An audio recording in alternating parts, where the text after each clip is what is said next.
e mais. Declara mais de ti, muito mais e mais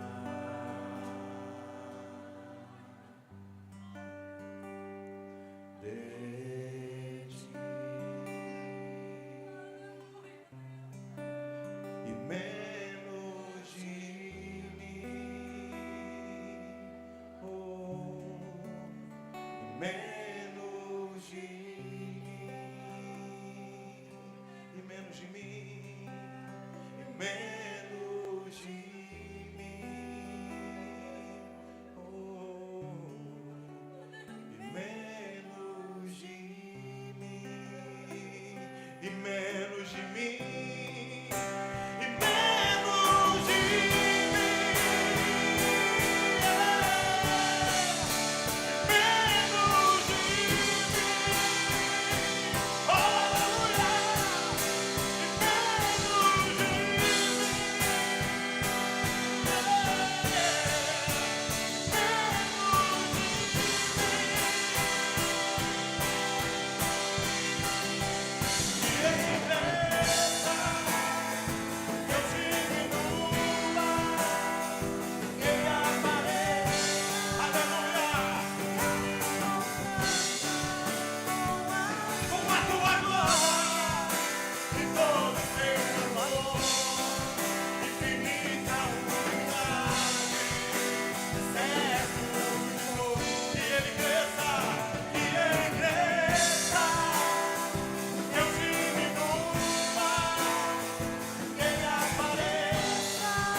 me ensina a servir, Senhor. Me ensina a servir, Senhor, e amar como o Senhor amou. Me ensina a servir, Senhor. Me ensina a servir, Senhor, e amar como o Senhor amou. Declara, me ensina a servir, Senhor.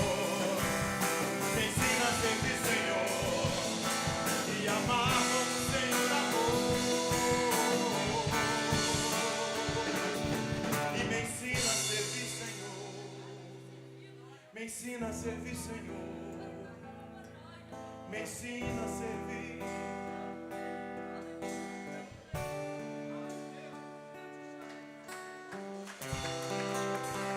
Glória a Deus, glória a Deus.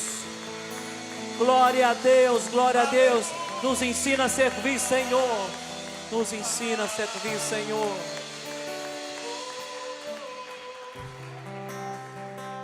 Ensina a servir, Senhor. Ensina a servir. Mostra-me, Senhor. Mostra-me, Senhor. Ensina a servir. Ensina. Podem se assentar, meus amados. Podem se assentar.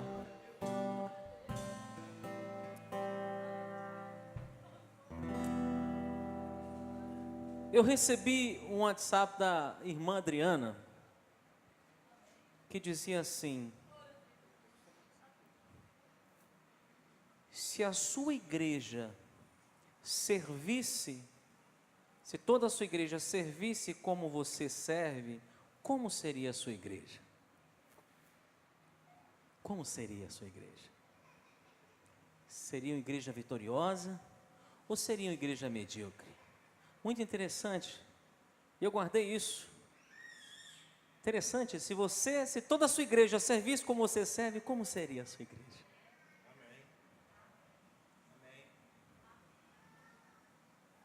Primeira reflexão da noite, para que você possa levar esse questionamento no seu coração. Amém? Professor José Roberto. Ah?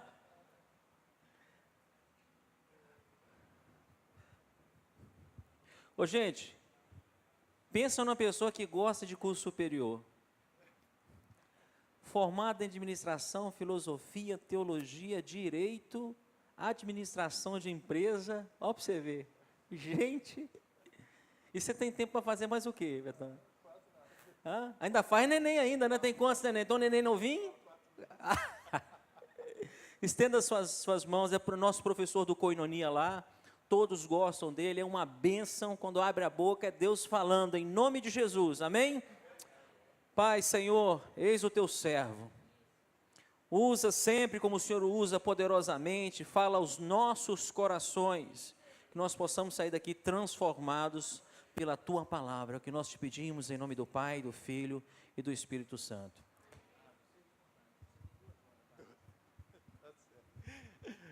Fala aí, pessoal, boa noite, tudo bem? A paz do Senhor, a alegria estar de volta aqui. Quem aqui nunca me viu? Levanta a mão, deixa eu ver, Nunca me viram, a grande maioria não me vira. É um prazer estar aqui com vocês, já é a terceira vez que eu venho aqui.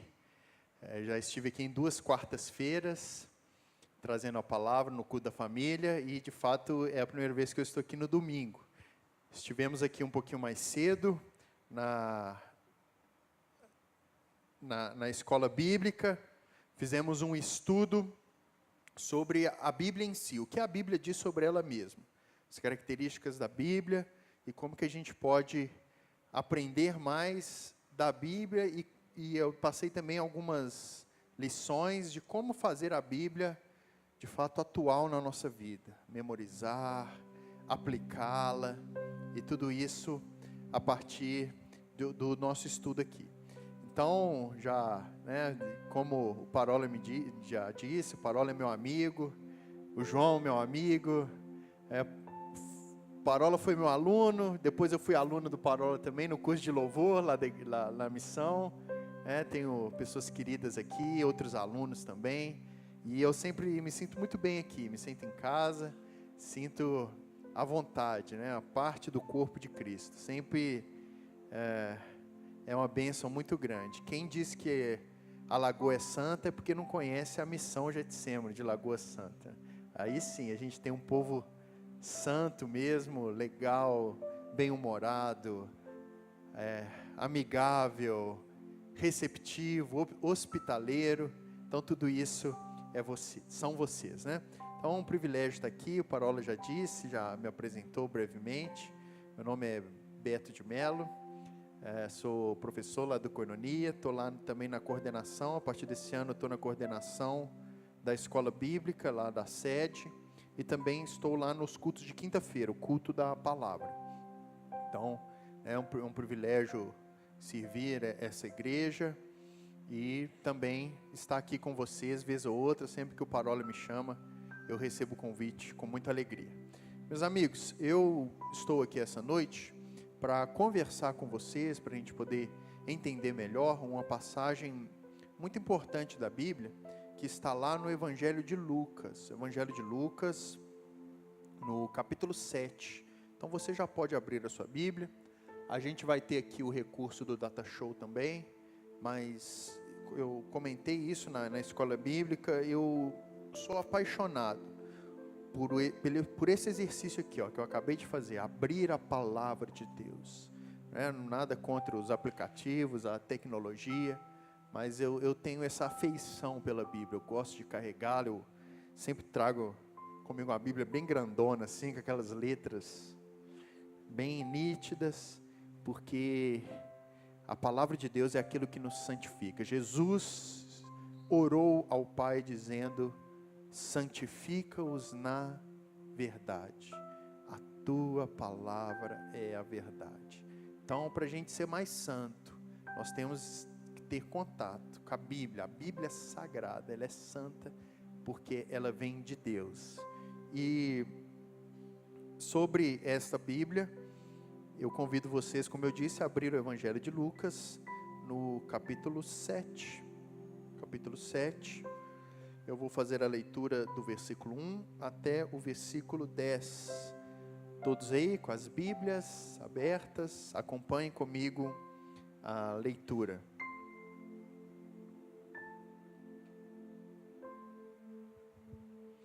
Tendo Jesus concluído todas as suas palavras dirigidas ao povo, entrou em Cafarnaum.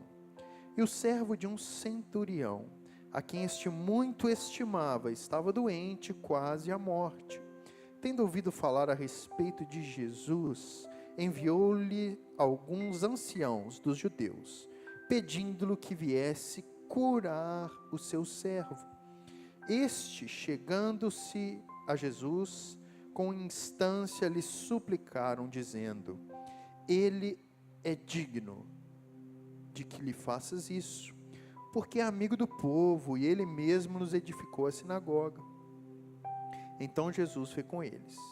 E já perto da casa, o centurião enviou-lhe amigos para lhe dizer: Senhor, não te incomodes, porque não sou digno de que entres em minha casa. Por isso, eu mesmo não me julguei digno de ir ter comigo. Porém, manda com uma palavra, e o meu rapaz será curado. Porque também eu sou homem sujeito à autoridade, e tenho soldados às minhas ordens. E digo a estes, vai, e ele vai. E a outro, vem, e ele vem. E a meu servo, faz isso, e ele o faz. Ouvidas estas palavras, admirou-se Jesus dele, e voltando-se para o povo que o acompanhava, disse: afirmo-vos que nem mesmo em Israel achei fé como essa.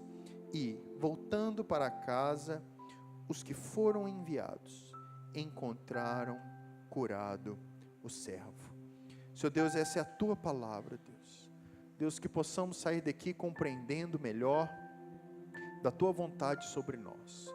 Oh Deus, nos ajude a ter uma fé que realmente te admire, assim como foi manifestado aqui nesse texto. Deus, que nós possamos aprender aqui da tua santa palavra, Pai, as atitudes, a postura adequada, de modo que possamos honrá-lo, Deus, de modo que possamos encontrar satisfação em ti, de modo que possamos nos sentir de fato úteis na tua presença, úteis na tua casa. Ó Deus, encha-nos de sentido, Pai, de satisfação, de prazer no Senhor, que possamos, Pai, caminhar a caminhada na fé, combater o bom combate, para a tua honra e tua glória, no nome de Jesus, amém, amém e amém. Igreja, o título da pregação de hoje é o seguinte: 3 marcas de uma fé que Deus usa. 3 marcas de uma fé que Deus usa. Quantos aqui querem ser usados por Deus, capacitados, habilitados a toda boa obra, competentes no serviço cristão, na caminhada, serem testemunhos vivos, cartas vivas do Evangelho de Jesus, amém? Nós somos chamados para isso. Deus nos chamou, segundo Efésios capítulo 2, verso 10, para que nós andássemos nos caminhos que Ele de antemão preparou para nós. Deus, Ele tem um caminho para você, específico para você. Deus te trata com individualidade. Você é uma pessoa insubstituível, irrepetível. Nunca vai haver um outro você na história do mundo. E Deus tem um propósito específico para a sua vida.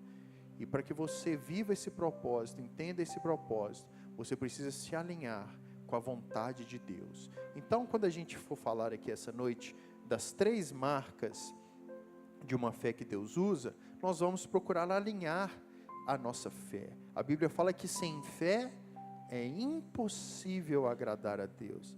Mas então nós temos que ter uma fé ajustada, que agrade a Deus, que honre a Deus na nossa caminhada. Então, nós vimos aí, fizemos já a leitura do texto, e a primeira coisa que eu queria mostrar para vocês é aqui o primeiro versículo da palavra que nós lemos, e o primeiro ponto é Jesus em Cafarnaum. Antes de falar das 3 marcas da fé que Deus usa, eu vou apresentar para vocês um pouquinho do contexto da passagem, para a gente entender melhor a lição dessa noite. Então, o versículo 1 diz o seguinte: tendo Jesus concluído todas as suas palavras dirigidas ao povo, entrou em Cafarnaum. O que é, ou onde é Cafarnaum? Cafarnaum era uma aldeia próximo do Mar da Galileia, e ali era, vamos dizer assim, a periferia de Israel. A grande capital de Israel era Jerusalém. Lá era onde tudo acontecia, era o coração, o norte, né? Era onde os grandes líderes religiosos estavam, os sacerdotes, onde o templo estava, onde as pessoas importantes moravam, era Jerusalém. E é curioso que o Filho de Deus, quando ele veio à Terra, ele não desenvolveu seu ministério em Belo Horizonte, ele desenvolveu em Lagoa Santa, ele desenvolveu na região norte, na região afastada da grande capital ali, do seu contexto. E é muito impressionante isso, porque quando os fariseus lá, os líderes religiosos entraram em conflito com Jesus, quando eles duvidaram que Jesus era o Messias, uma das questões que foram levantadas é que de fato ele era um cara de longe. De onde que é esse cara aí? O que esse cara está falando que é? E Jesus teve prazer de se apresentar, de se manifestar numa região talvez pouco prestigiada, pouco valorizada. E é impressionante porque Deus age desse jeito mesmo nas nossas vidas, né? Às vezes a gente tem formas de querer dizer onde Deus tem que agir. Não, Deus tem que agir assim, assim, assado. Os líderes judeus da época aguardavam que o Messias seria um grande líder, chefe de exército, um cara que ia tomar Jerusalém, que ia expulsar os romanos, que ia botar para quebrar lá na época. Aí chega Jesus, filho de carpinteiro, lá da Galileia, ele morava em Nazaré, foi criado lá, Nazaré. Quando chegou Natanael, um discípulo de João Batista, o Filipe chegou para Natanael e falou: olha, o Messias, ele apareceu. De onde? De Nazaré. Aí o Natanael fala assim: mas Nazaré? Será que pode sair alguma coisa boa de Nazaré? Nazaré era uma aldeiazinha, pouco valorizada na época, mas é nesses lugares que Deus tem prazer de se manifestar.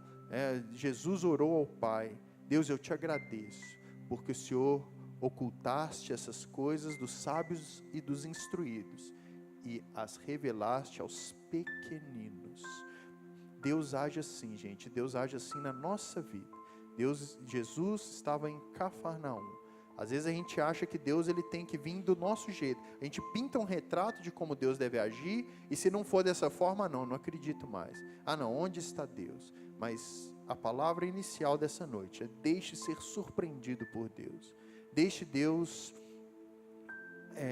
conquistar aquelas áreas que você menos espera, que você menos conta. É ali que Deus vai trabalhar. Quando você acha que aquilo não é para você, aí Deus vem e mostra que Ele te chama, que Ele te ama, que Ele te escolhe, que Ele te atrai para a glória dEle. Então nós estamos aqui diante de um texto que começa, que Jesus concluindo todas essas palavras. Quais são essas palavras? Várias lições no Evangelho de Lucas: a parábola do cego, a parábola das árvores, e do seu fruto, os dois fundamentos. Esses textos aqui são colecionados no Evangelho de Mateus, o outro evangelho, como o Sermão do Monte, o Sermão da Montanha. É a maior coletânea de ensinos de Jesus, Mateus capítulo 5 a 7. No Evangelho de Lucas, esses ensinos estão difusos, mas se encontram também especialmente aqui em Lucas 6. Então Jesus vem e ensina, dá aquela palavra poderosa, o pessoal fica impressionado com tudo aquilo, e aí de fato, ele conclui todas essas palavras lá, versículo 1 ainda, e então ele entra em Cafarnaum. O mapinha está ali, está um pouco pequeno, mas ele estava ali, viveu em Nazaré e exerceu seu ministério em Cafarnaum. Nasceu em Belém, viveu em Nazaré e exerceu o seu ministério em Cafarnaum. Então, neste contexto, no contexto de Cafarnaum, surge a relação de Jesus com um homem que ficou conhecido na história, o centurião de Cafarnaum.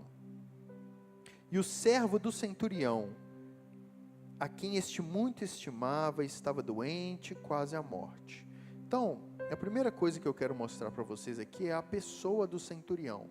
O centurião é o modelo de fé. Nós lemos aqui no final, né, do versículo 9, que Jesus ele se admirou da fé deste homem. Quem era esse homem? O centurião de Cafarnaum. Então, a palavra centurião vem de centúria. Centúria é um militar do exército romano responsável por comandar 100 soldados. Então, esse é o centurião. Ele cuidava da centúria. Haviam cargos superiores, aqueles que comandavam até uma legião, que eram 6.000 homens.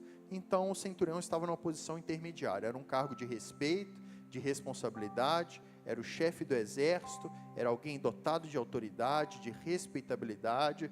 Ele tinha poder para mandar matar, ele tinha poder para mandar prender. Então, era um homem de autoridade, de respeitabilidade. Então, é a pessoa do centurião. Ele, ao que parece, tinha uma boa condição financeira também. Ser um oficial do exército romano era um sinal de status social e de uma vida financeira relativamente boa. Como que a gente pode saber disso? Porque a gente vai ver aqui que quando os anciãos vão lá conversar com Jesus, ele fala, esse cara aí, ele é digno, ele é gente boa, porque ele ajudou a gente a construir a sinagoga lá da cidade. Então, o que é ajudar a construir? Ele provavelmente financiou, um homem com coração voluntarioso. Olha, eu não sou judeu, mas, poxa, uma obra legal, vou ajudar você. Então, ele provavelmente era um homem com bons recursos. Então, essa é a pessoa do centurião. Visto a pessoa do centurião, vamos perceber aqui, no versículo 2, a necessidade do centurião. Então, o servo do centurião, a quem este muito estimava, estava doente, quase à morte. O centurião, apesar de ser um homem de respeito, um homem com uma boa condição financeira, ele estava com um problema insolucionável. O seu servo, a Bíblia fala que ele muito estimava, ele gostava desse camarada, e este servo aí se encontrava doente, quase à morte. Sabe aquela situação que você olha assim e fala, olha, acho que não passa de 2 dias, uma semana. É muito triste isso. Eu tive um colega de trabalho recentemente, que ele chegou para conversar comigo, com os olhos lacrimejando, e dizendo assim, meu irmão mais velho, ele está com um problema intestinal gravíssimo, e o médico já falou para reunir a família e despedir, porque no máximo, se ele for muito forte, no máximo em 2 dias ele vai morrer. Então ele já está despedindo do pessoal, leva lá. Eu lembro que ele ficou triste, eu fiquei com o coração apertado. Eu sou superior dele lá no trabalho, ele veio conversar comigo me pedindo uns dias de folga, porque o irmão dele mora em Montes Claros, e ele precisava de ir lá despedir desse irmão. E eu fiquei imaginando aqui, né, a situação de uma pessoa que tem um ente querido, uma pessoa que gosta, e que já está condenado já. Falando, olha, daqui pouco tempo, é questão de dias, né, aqueles pacientes que o médico fala assim, olha, você já pode levá-lo para casa, deixa ele morrer em casa, ali com a família, porque de tratamento médico já não há mais o que fazer. Então, o servo deste homem estava nessa situação, ele estava quase morto, já enganado pela medicina da época. Então, essa é a necessidade do centurião. Meus queridos amigos, todos nós temos necessidades. E todos nós temos necessidades impossíveis de ser alcançadas aos olhos humanos. Pelos meios naturais é impossível. Mas é muito legal porque Jesus disse: o que é impossível para um homem é possível para Deus, porque para Deus não há impossíveis. Então o centurião ele apresentou uma necessidade. E ao ter essa necessidade, nós vemos no versículo 3, a esperança do centurião. Então nós já vimos aqui, nesses 3 primeiros versículos, a pessoa do centurião, nós vimos a necessidade dele, E agora nós vamos ver a esperança que esse homem tinha. Olha aqui, versículo 3. Tendo ouvido falar a respeito de Jesus. Que coisa extraordinária. Tendo ouvido falar a respeito de Jesus. Este homem poderia ter passado na história, sem nunca ter ouvido falar o nome de Jesus. Você que está aqui essa noite, poderia ter passado a sua vida inteira, sem nunca ter ouvido falar o nome de Jesus. Que coisa extraordinária, que esperança maravilhosa há no nome de Jesus. Quantas pessoas passaram por essa vida, estão às vezes até próximo da gente, e nunca teve uma pessoa para falar, olha, tem um tal Jesus aí na área, tem um cara aí que muda a vida das pessoas. Tem gente que nunca conhece a história de Jesus, mas não conhece o Jesus da história, aquele que transforma vidas, que molda corações, que dá sentido, que exalta a nossa cabeça, que nos dá dignidade, nos dá amor. Então, uma esperança maravilhosa. Esse homem ouviu falar no nome de Jesus, só que ele não ficou só no ouvido, ele tomou atitude. Olha o versículo 3 ainda. Enviou-lhes alguns anciãos dos judeus, pedindo-lhe que viesse curar o seu servo. Então esse homem teve uma atitude, ele teve uma esperança, e essa esperança o moveu a tomar uma atitude diante de Deus. Quais atitudes você tem tomado diante do nome de Jesus? Será que o nome de Jesus virou comum nos seus ouvidos? Você se acostumou com a presença de Jesus? A pior coisa que tem é a gente se acostumar com o sagrado, a gente achar que aquilo é normal. O nome de Jesus, é mais um culto, é mais um momento. Não, aonde está Deus, aonde está a pessoa de Jesus Cristo, tudo pode mudar para melhor, a qualquer instante. Deus pode mudar a sua vida assim, Deus, Ele pode te trazer entendimento de coisas que você passou anos para entender, e Deus vem com o sopro do Espírito Santo dEle, e nos revela coisas extraordinárias, amém? Esse é o Deus que nós servimos. Então ele toma essa atitude, ele ouve falar e manda então anciãos. Quem eram os anciãos? Era um nome, é uma forma de falar, os líderes judeus lá da região lá de Cafarnaum. E agora então, nós vamos ver a fé do centurião. E aqui, falando sobre a fé do centurião, de fato a gente entra nas 3 marcas da fé que Deus usa. Então olha aqui, a primeira marca da fé que Deus usa. Olha aqui, como o centurião vai expressar a sua fé. A primeira marca é a fé com humildade. A fé com humildade. Nós vimos, ou estamos aprendendo aqui essa noite, uma fé que admirou a Jesus. E a primeira característica dessa fé é essa aqui, uma fé humilde, uma fé reverente, uma fé com humildade. Vamos entender isso, versículos 4 a 6. Estes, chegando-se a Jesus com instância, lhe suplicaram, dizendo: Ele é digno de que faças isso, porque é amigo do nosso povo, e Ele mesmo nos edificou a sinagoga. E aí quando Jesus estava indo com ele, ao versículo 6, então Jesus foi com eles, e já perto da casa, o centurião enviou-lhes amigos para lhe dizer: Senhor, não te incomodes, porque não sou digno. Perceba o contraste aqui bem claro. Os anciãos judeus chegam para Jesus e falam: este cara é um cara digno de que você faça um milagre por ele. Ele é um cara legal, gente boa, ele ajudou a gente a construir uma sinagoga. A sinagoga era a casa de encontro dos judeus, para ler a Torá, para aprender.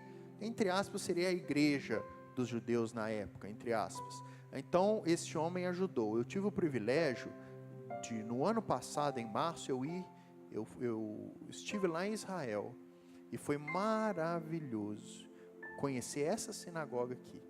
Lá tem, você vai lá em Cafarnaum, você visita a cidade, e lá tem as ruínas, lá, o que sobrou dessa sinagoga aqui, que é mencionada na Bíblia. Eu lembro quando eu pus o pé na escada, tem um pedacinho da escada lá, que é a escada original mesmo, Jesus pisou ali. Lembro quando eu tirei até uma foto, pus o pé lá, tirei a foto, a coisa, Eu lembro que eu emocionei, eu lembrei dessa passagem aqui.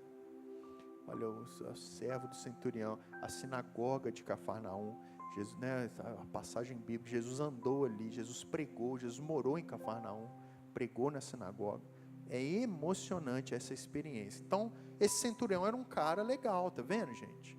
Só que o centurião, ele tinha uma visão dele diferente das outras pessoas. Se todo mundo achava que ele era digno, a visão que ele tinha de si mesmo: eu sou indigno, eu sou indigno. Esse elemento é indispensável para uma fé que agrada a Deus. Uma fé com humildade, uma fé que sabe se colocar no seu devido lugar, uma fé que não é arrogante, soberba. A Bíblia fala que Deus resiste aos soberbos, mas dá graça aos humildes. Meus queridos, tudo que Deus fizer para você, não é porque você é bonzão, porque você é digno, mas é pela graça dEle, é pelo amor dEle. Aprenda isso. Não se aproxime de Deus com arrogância. Não chegue para Deus reivindicando direitos, porque sabe qual que é o único direito que você teria? Ser condenado. Ser condenado. Sabe por quê? Porque nós somos pecadores, nós somos imperfeitos, falhos. Nós dependemos diariamente da misericórdia de Deus. Se a misericórdia do Senhor não se renovasse a cada dia, nós estaríamos perdidos. Os nossos pés são vacilantes, nós erramos, somos falhos. Então, o direito que nós temos, se Deus quisesse exercer justiça absoluta com nós, não sobraria um. O apóstolo Paulo fala: não há um justo sequer, não há um que busque a Deus, todos se extraviaram, a uma fizeram nulos. Todos carecem da glória de Deus. O pecado faz um abismo entre Deus e os homens, e aí nós precisamos de ter humildade. Nós precisamos chegar para Deus e falar: Deus, tenha misericórdia de mim, perdoe as minhas falhas, as minhas imperfeições. Deus, eu estendo mãos vazias ao Senhor, pedindo a Tua graça sobre mim. Então, está vendo? É uma fé com humildade. Ele poderia chegar lá, imagine se Jesus chega de fato na casa do centurião, e o centurião fala assim: está vendo aí, Jesus? Então vai lá, o meu servo está ali, você vai lá, cura tal, porque eu sou digno. Você viu lá, os seus próprios judeus, seus colegas aí estão dizendo que eu sou digno, então vai lá, cumpre o seu dever. Você acha que Jesus teria prazer nisso? Não, mas quando Jesus ouviu esse discurso aqui, ele se admirou. Um homem de poder, de autoridade, dizendo para Jesus, para Deus, da sua indignidade. Este homem, ele disse: eu não sou digno que você nem entre na minha casa. Não mereço isso. Não mereço. Nós não merecemos o amor de Deus. Deus nos ama pela sua bondade. E nós somos capazes de amar por um motivo só. Diz lá João: porque Deus nos amou primeiro. A gente só consegue perdoar na medida que a gente entende que nós fomos perdoados. Por isso que Jesus ensina a orar. Deus, ele só perdoa os pecados daquele que tem um coração perdoador. E a gente só consegue perdoar porque a gente entende que Deus tem uma multidão de pecados para perdoar da gente, é ou não é? Então essa é a compreensão adequada da fé. A fé não há lugar para soberbos, arrogantes espirituais. A fé é feita dos humildes, dos pequenos na fé, dos simples de coração, esses que veem a Deus. É a santidade proveniente da humildade. Então a primeira marca é a fé humilde. Eu não mereço, eu não sou digno de que o Senhor entre na minha casa. A segunda marca da fé que Deus usa, olha aqui que extraordinário, é a fé com solidariedade. A primeira marca é uma fé com humildade, a segunda marca é uma fé com solidariedade. Solidariedade é uma palavra que está muito esquecida no nosso meio. Todo mundo correndo atrás dos seus interesses, vivendo a sua bolha, buscando seus próprios compromissos, e quando fala solidariedade, fica parecendo um capricho aí de quem não tem o que fazer. Mas Deus se admirou dessa fé solidária. Versículo 7.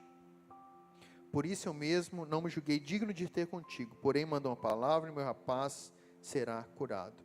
O meu rapaz. Veja que a fé que admirou Jesus não foi uma fé que buscava os seus próprios interesses. Era uma fé que buscava o interesse do outro. Ele não chegou a Jesus procurando enriquecer mais, ter mais segurança, ter mais soldados a seu dispor, subir uma patente no seu trabalho. Ele procurou a Jesus porque ele tinha um amigo que estava doente. Meus queridos, Deus, ele tem prazer de abençoar aqueles que se preocupam com as outras pessoas. Livro de Jó, extraordinário livro de Jó. A Bíblia fala, no livro de Jó, que Jó foi curado enquanto ele orava pelos seus amigos. Há um mistério na vida cristã, um mistério extraordinário, inexplicável.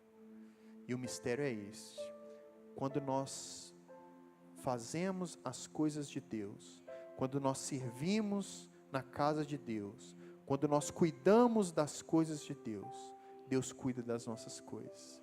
E aí a gente não precisa de andar preocupado com o que haver de comer, com o que haver de vestir. Basta buscar primeiro o reino de Deus e a sua justiça, e todas essas coisas são acrescentadas.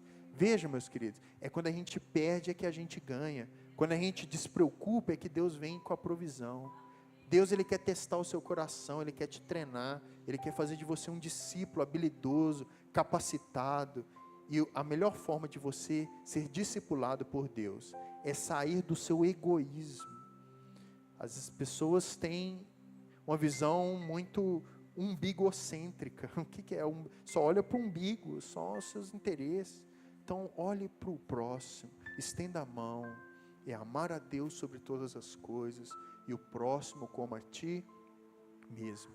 Eu me lembro de uma história de uma amiga minha, muito querida, a Poliana, e eu falo com ela, né, que vez ou outra eu falo do testemunho dela, porque me marcou. Ela, uma amiga nossa, caminhando, crente, buscando Deus, tal, e ela casada, ela conta que ela tinha um sonho de ter um filho, estava casada, mas ela tinha dificuldade de ter um filho, o marido dela também tinha uma certa dificuldade, então os dois tinham dificuldades, e eles tentavam ter filhos e não conseguiam, estava ali, ela na igreja, buscando de Deus. E neste contexto, olha que loucura, o marido dela, que era um crente meia boca assim, ele resolveu sair de casa, se separou, e pouco tempo depois ele estava com uma outra moça. Essa minha amiga, ela ficou 5 anos casada, ela ficou com o coração arrasado, ela ficou destruída, e o pior de tudo, que terminou de afundar ela, com meses que este cara estava com essa moça, adivinha o que aconteceu? Ele engravidou essa moça, e ali ela viu o sonho dela indo embora. Ela desejava ter um filho, desejava ter uma família feliz, um casamento feliz. Em pouco tempo ela viu tudo aquilo desmoronando. Aquele homem tendo um filho com uma outra mulher, vivendo uma outra vida, já o divórcio já encaminhado, tudo. Ela conta que ela ficou numa depressão profunda. Uma mulher da igreja, ela não queria sair da cama, ela não queria ir trabalhar, ela não queria ir na igreja, ela não queria saber de igreja, ela começou a entrar em crise de fé, ela ficou angustiada, triste, sofrendo. Ela conta que ela foi conversar com vários pastores, buscou aconselhamento, os pastores oraram por ela, deram uma palavra de incentivo, né? Uma moça jovem, bonita, inteligente, incentivaram, oraram, tal, tentaram levantar a cabeça dela, mas ela conta que nada resolvia, nada, tristeza, depressão, angústia, choro. Toda vez que ela lembrava que o seu marido tinha abandonado, estava tendo um filho com uma outra mulher, ela não conseguia ter forças para continuar. E aí, visitando, buscando um aconselhamento de pastores, uma hora ou outra ela tentava um aconselhamento, mas já não queria mais ir na igreja. Ela foi recorrer a um pastor que é amigo meu. E aí esse pastor, ela veio, chegou, contou a história dela, o drama da separação, de tudo, da tristeza, da depressão. Aí ela conta assim que o pastor ficou ouvindo, entendeu, tal. E aí falou com ela, isso se eu não me engano foi numa segunda-feira, ou foi num domingo. Aí esse pastor ouviu tudo e falou assim, olha, tá, estou ouvindo e tal. Terça-feira à noite, a nossa igreja aqui, ela faz um sopão. A gente vai lá no centro, debaixo do viaduto, a gente tem uma equipe aqui, leva lá um sopão, e a gente está precisando de uma pessoa para ajudar a servir, é muita gente, sabe? Faz a fila lá e a gente precisa de alguém para ajudar. Essa minha amiga conta que quando o pastor falou isso para ela, ela ficou irada. Ela falou assim, pastor, que absurdo é esse? Eu estou aqui, gastei todo o meu tempo falando do meu problema, e aí você vem e me fala para eu te ajudar lá. O que é isso? Que absurdo. Você não me ouviu, não? Eu estou com problemas, eu estou triste, eu estou depressiva, eu não quero sair da cama. Aí você me fala que está precisando de alguém para servir sopão. Que absurdo. Ela conta que ela brigou assim, virou as costas, foi embora, né, brava com aquilo, né, achou um desaforo. E aí ela conta que ela chegou em casa, e passa mais um dia, aquela depressão ainda atormentando ela. Aí ela conta que deu a terça-feira, ela falou assim, resolveu. Falou, eu já fiz de tudo, já ouvi um monte de pastor, já fiz tudo que eles falaram, já fui em culto disso, culto daquilo. Quer saber? Vou lá nesse negócio, vou lá. E é muito lindo, meus queridos, porque ela conta que quando ela estava ali, servindo a sopa, a concha, servindo os pobres, ouvindo os problemas daquelas pessoas, ouvindo as tristezas, as angústias daquelas pessoas, ela ia servindo, e ela foi contando, enquanto ela servia, Deus ia trabalhando no coração dela, Deus ia mudando, Deus ia trazendo um fôlego novo de vida, Deus ia jogando fora a tristeza, a depressão, Deus foi falando no coração dela, tá vendo o seu problema, ele é desse tamanhozinho, comparado àquela pessoa ali, ó, tá vendo? Ela mora no interior, não tem dinheiro para voltar para casa, não vê o filho há não sei quanto tempo, está desempregado, está sujo, depende de um sopão para comer. Aí ela foi entendendo o amor de Deus, ela foi compreendendo, Deus foi renovando, resumindo. Pouco tempo depois, ela estava trabalhando numa agência missionária. Meus queridos, é assim que Deus trabalha. É assim que Deus age. Às vezes a gente fica fechado nas nossas bolhas, nos nossos problemas, nas nossas angústias. E aí Deus fala, sai da sua tenda, sai do meio da sua parentela, que eu vou te levar para um lugar. E aí quando a gente ouve a voz de Deus, a gente vive para a glória de Deus, parece que os nossos problemas, misteriosamente, vão se desfazendo nas mãos do Senhor. Então a segunda marca da fé que Deus usa é uma fé com solidariedade.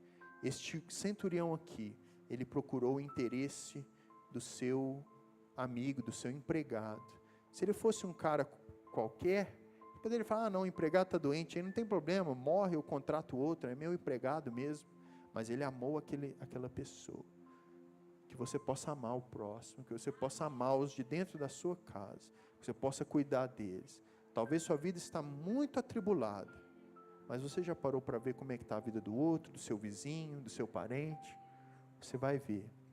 A Bíblia fala, suportai as cargas uns dos outros, e assim vocês vão cumprir a lei de Cristo. Está vendo a importância da vida em comunidade?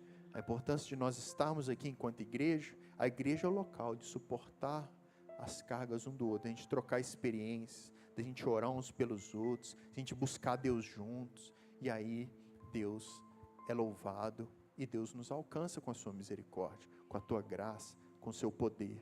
Amém, pessoal? Amém. A terceira e última lição que eu quero falar com vocês é a fé na autoridade. A terceira marca. Primeiro, uma fé com humildade. Segundo, uma fé com solidariedade. A terceira, uma fé na autoridade de Jesus. Vamos para o texto, olha, versículo 7. Por isso eu mesmo não me julguei digno de ter contigo, porém manda com uma palavra, e o meu rapaz será curado. Eu também sou homem sujeito à autoridade, eu tenho soldados às minhas ordens, e digo a este vai, ele vai, outro vem, ele vem, e ao meu servo faz isso, ele faz. Que expressão extraordinária. Eu, que sou um pobre imortal, eu mando nas pessoas, elas obedecem. Quanto mais Deus, quanto mais Jesus, é uma palavra de comando, e o meu servo será curado. A terceira marca da fé que Deus usa é uma fé na autoridade de Jesus. Jesus Cristo disse: toda autoridade me foi dada nos céus e na terra, portanto ide fazer discípulos de todas as nações, batizando-os em nome do Pai, do Filho e do Espírito Santo. Toda a autoridade me foi dada. Meu querido, nada é impossível para Deus. Deus é o dono de todas as coisas. Ele está sentado num trono. Trono é símbolo de poder. Ele governa, Ele está no controle.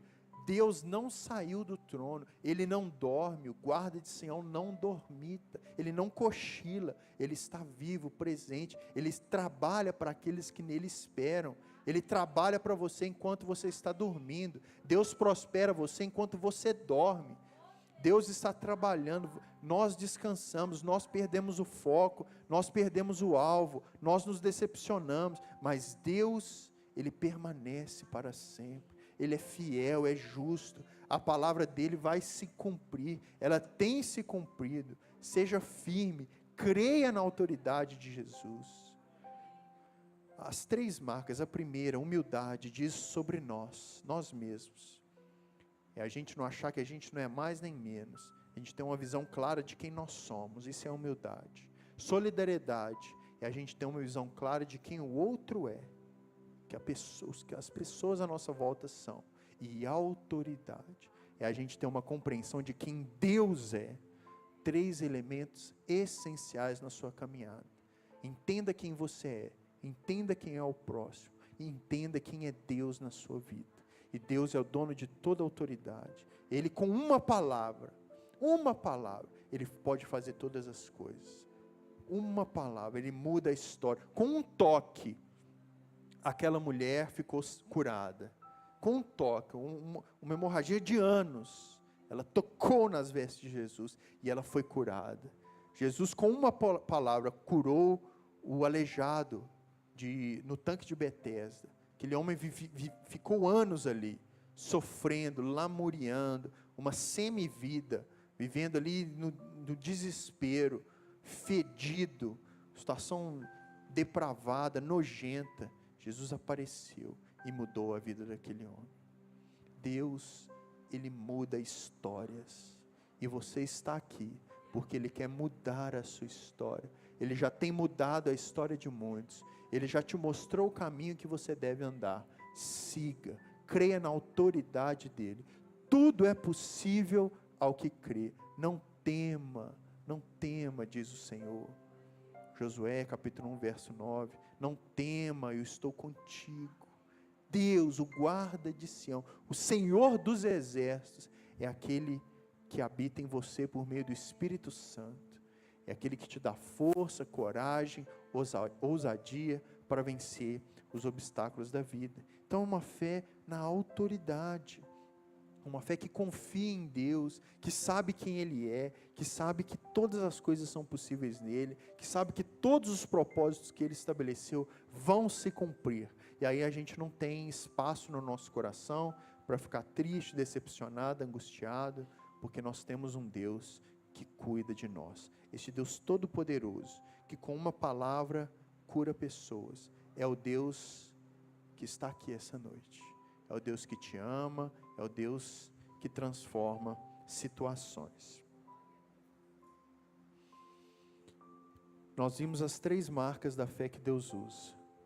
A última pergunta que nos cabe essa noite: como Deus usa essa fé?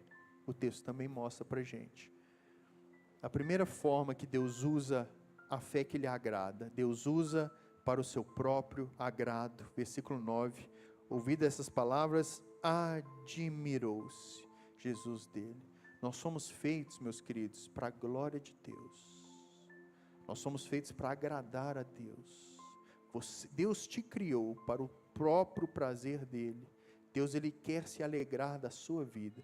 Ele quer se admirar de você. A gente vive num contexto hoje das redes sociais, que está todo mundo querendo aparecer, está todo mundo querendo agradar, ser agradado pelos outros. O mais importante na vida é agradar a Deus. Sua rede social pode agradar muitas pessoas. Seu papo legal, seu jeito de conversar, seus amigos, você pode estar agradando muita gente, mas o mais importante é agradar a Deus. Agradar a Deus. Importa mais agradar a Deus do que aos homens. Esta fé aqui foi uma fé que agradou a Deus. Então, a primeira forma, Deus usa a fé para o seu próprio agrado. Segundo, Deus usa a fé como testemunho para os crentes. Então Jesus virou e disse para a multidão que o seguia. Jesus pregou lá e aí começou uma multidão a seguir ele. Aí Jesus usou a fé daquele homem para dar uma palavra para os seus seguidores. Deus quer te usar, meu querido, para você ser um testemunho na igreja do Senhor. O pastor Alexandre trouxe uma palavra para a gente.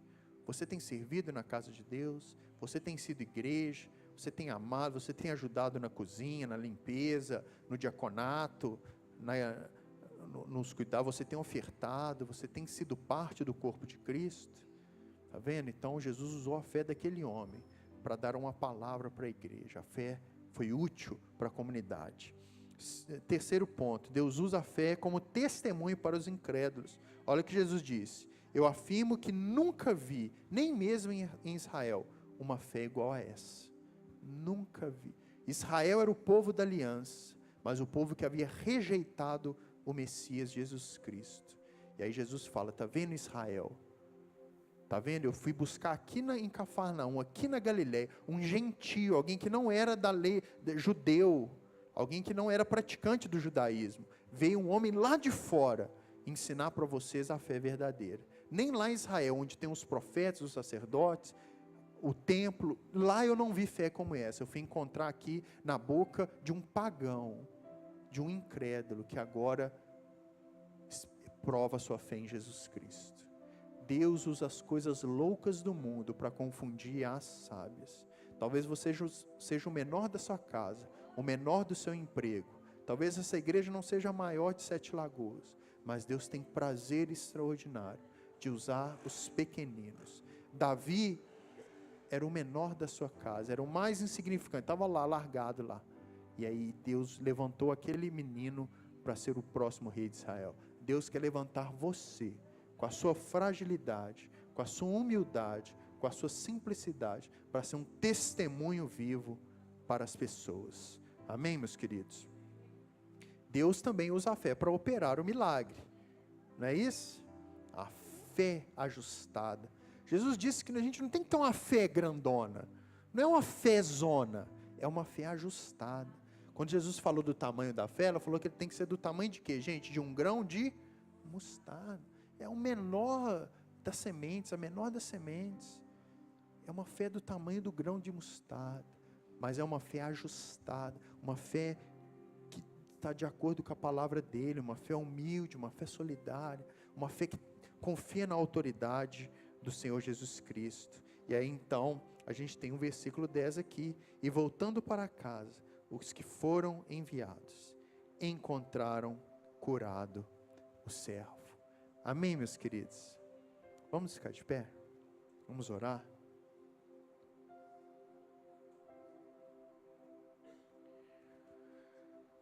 Deus quer te usar. Deus quer usar a sua fé. Se ajuste, se prepare.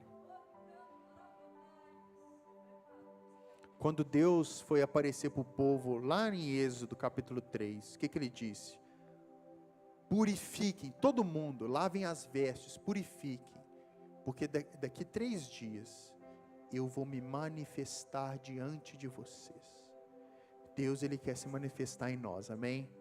Por isso que Ele diz, se prepare, se purifique, ajuste a sua fé, examine o homem a si mesmo, para que Deus use você como instrumento poderoso nas mãos dEle. E aí você vai provar o milagre do Senhor. Você vai provar aquela vontade de Deus que é boa, perfeita e agradável. No nome de Jesus. Vamos orar? Vamos? Você mesmo aí onde você está, coloque a mão no seu coração, vá orando a Deus, peça para Deus uma fé de acordo com a palavra dEle, uma fé humilde, uma fé solidária, uma fé na autoridade. Vai lembrando aí das pessoas pelas quais você deve orar por elas, sua família, seus queridos. Que Deus seja conosco. Deus querido, Pai eterno, nós aqui, Pai, enquanto igreja do Senhor, enquanto povo de Deus, nós clamamos a Ti, pedindo a Tua bênção, o Teu cuidado, a Tua graça, o Teu poder sobre nós. Nós sabemos, Pai, que ter uma fé que lhe agrade é só por meio do Teu Espírito Santo. Deus, por isso, Pai, nos inunde com Teu Espírito Santo, que possamos ser cheios do Teu poder, Pai, que possamos testemunhar o Teu nome, Deus, que possamos ter uma fé inabalável no Senhor, que possamos crer, Pai, na Tua autoridade, sabendo que a última palavra, ela vem sempre do Senhor. Por isso nos abençoe, nos enriqueça, Pai, nas graças indizíveis do Senhor. Console, fortaleça a nossa alma, nos capacite, Deus, a toda boa obra. Longe de nós o medo, a preguiça, longe de nós o egoísmo, longe de nós a ganância. Deus, que tenhamos um coração que se preocupa com o outro, que ama a igreja, que ama a família, que ama os pastores, que ama os pais, que ama os filhos. Deus, que se importa com o seu patrão, com o seu colega de trabalho. Deus, nos ensine a ter uma fé que ora pelo outro, que intercede. Senhor Deus, nos ajude também, Pai, a nos colocar no nosso devido lugar e a ouvirmos a Tua voz, que nos direciona e nos capacita, no nome santo e poderoso de Jesus. E só quem crê e diga um amém, bem forte. Amém. Glória ao nome do Senhor. Aplauda a Deus, Ele é digno de toda honra e toda glória.